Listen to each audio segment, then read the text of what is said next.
I am indebted to my father for living, but to my teacher for living well. When you bury my body, don't build any momentum and keep my hands outside so that the world knows that the person who won the whole world had nothing in his hand while dying.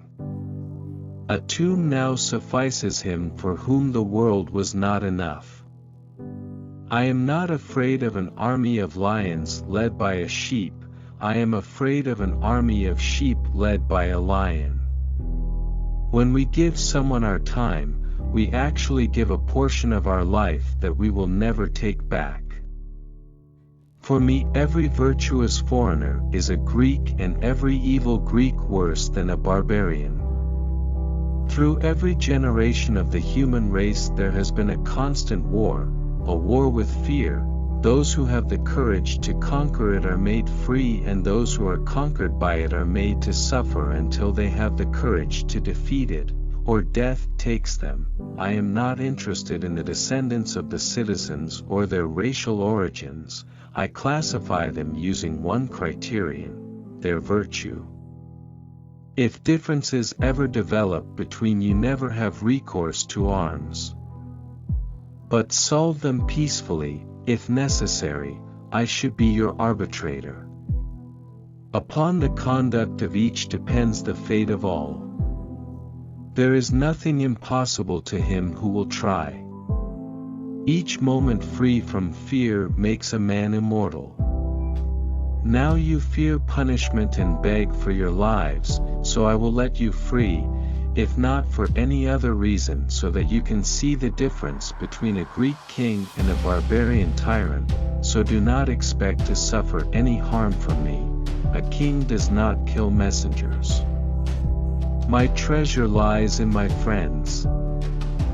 Glory crowns the deeds of those who expose themselves to toils and dangers. When my casket is being carried to the grave, leave my hands hanging outside, for empty-handed I came into this world, and empty-handed I shall go. My whole life has been a hollow waste, a futile exercise, for no one at death can take anything with them. There are Greek troops, to be sure, in Persian service, but how different is their cause from ours. They will be fighting for pay, and not much of it that. We, on the contrary, shall fight for Greece, and our hearts will be in it. Remember, upon the conduct of each depends the fate of all.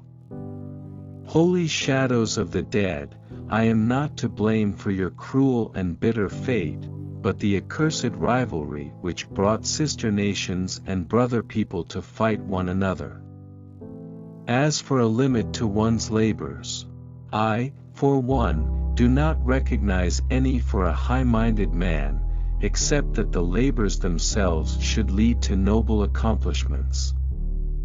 I do not feel happy for this victory of mine. On the contrary, I would be glad, brothers, if I had all of you standing here next to me, since we are united by the same language, the same blood, and the same visions. There is nothing impossible to him who will try. I think that to a man of spirit there is no other aim and end of his labors except the labors themselves.